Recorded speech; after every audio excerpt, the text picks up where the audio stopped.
Hi everyone, and welcome into our second training here that we're going to do over Teams. This one we're going to go over the general settings of just the different team settings for alerts and things of that nature. So here's a couple of things. First thing I want to show you is if you come up here to your picture, if you've uploaded your picture, you can change your picture here, but if you click it, it will give you some different options here. You can check for updates, you look at shortcuts, zoom in or out. You can set your status as to available, like do not disturb. You won't get any alerts. Busy, tell people it's busy. You can set status messages as well, kind of like old instant messengers. So with settings here, if you click settings, this are going to be your settings. You can pick your color theme, high contrast, dark, default. Start the application when the computer turns on, open it in the background, which means that it won't pop up down here on the start menu. It'll just be in your system tray by the clock, and some other settings here. Privacy, you can change your privacy settings. Notifications is the big one people want to look at. So what you can change these is if it's show only in feed, means that it'll only show it in this feed that's kind of in our background now here, but it won't pop up any alerts. Banner is where it'll pop up a banner in the bottom corner of your computer that has kind of just a summary of what the message is, the first few words of it. Banner and email means that it will also send you an email. So what's neat about this is if you want to do, say, anytime somebody mentions you, which to mention somebody you do the @ symbol and then start typing their name. I'll show you that in a minute. But if you mention someone, you could have it send an email. So if somebody ever mentions you and you know you're in and out of the office and travel a lot and don't have the app on your phone, then have it send you an email if you want to make sure you don't miss anything important. Most of these I have is banner because the truth is I have the Teams app on my cell phone and I don't want to get a bazillion emails. Part of the thing we love about Teams is it cuts down on that. Same thing with channel and team mentions. You can type @ and a whole channel name or a team name and it'll ping everybody in it. You can do on just chat messages if you want a banner, replies to conversations you started or you replied to. So once you're in a conversation or in a chat, it'll pop up. But if you aren't in a chat specifically, it might not. Likes, so somebody likes my thing, I don't want to know, I don't need to know. Followed channels, you guys can play with these settings and see exactly what all these notifications and status messages are. Devices here is, you can see me on the webcam. Custom setup on audio, you can pick your speakers, your microphone that you might have. You can tell the app what permissions it has, like does it need your location or not. I have location turned off because there's no reason for Teams to know where I'm at. But you probably want it to use your camera and microphone and speakers so that you can do meetings and such in Teams. So a couple of quick things as I was mentioning before. So Patrick is in this. So if I start typing @ and Patrick, you'll see you can pop up and then it will ding him. Since this is after hours, I'm not going to type him a message because I don't want to alert him on his phone.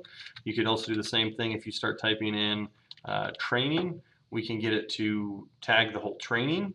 And there's just different options around that you might use for anything there.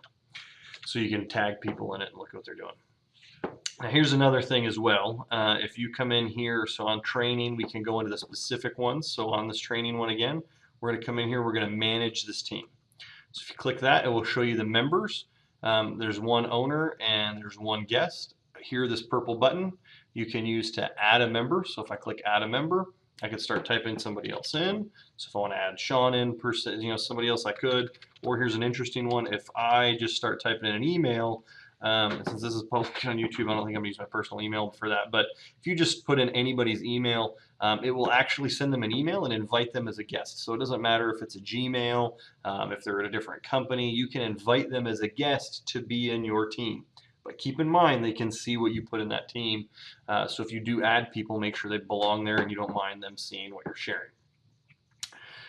Pending requests. So if somebody has requested to join your team, it'll show up here and you can come in and approve that. Channels, as you can see over here, lines up. We have a general and a test channel, so I can show for me, show for members. You can add a description.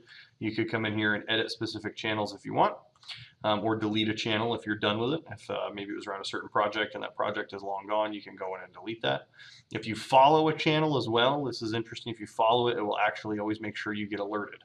So if you're following it, you'll get a higher level of alerts. So if there's a channel you're in or a team that you're in that is important, you might follow that to try to get as much information as possible. You can also add a channel here if you want, and you can add a channel here as well. As a different option. In these settings, you can actually put a picture. So if you want to change a picture, you can put a picture in. You can manage your permissions for what members can and can't do, what guests can and can't do, what mentions, can people do that or not. And then if you want to turn off things like emojis and GIFs, You can change the filtering settings on it, all of that. You can go ahead and do that as well to make it is fun or it's not fun, business oriented as you might want to.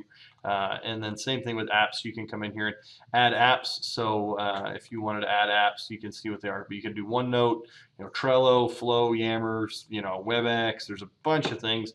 All these you just need to play through and see exactly what there is. But these are all the different the channels and whatnot you can add to it. So I'm going to come back over here. If you look again on this bar on the left-hand side, I'm going to go teams. Here's our training. Here's our general. Where I was just at again was manage team.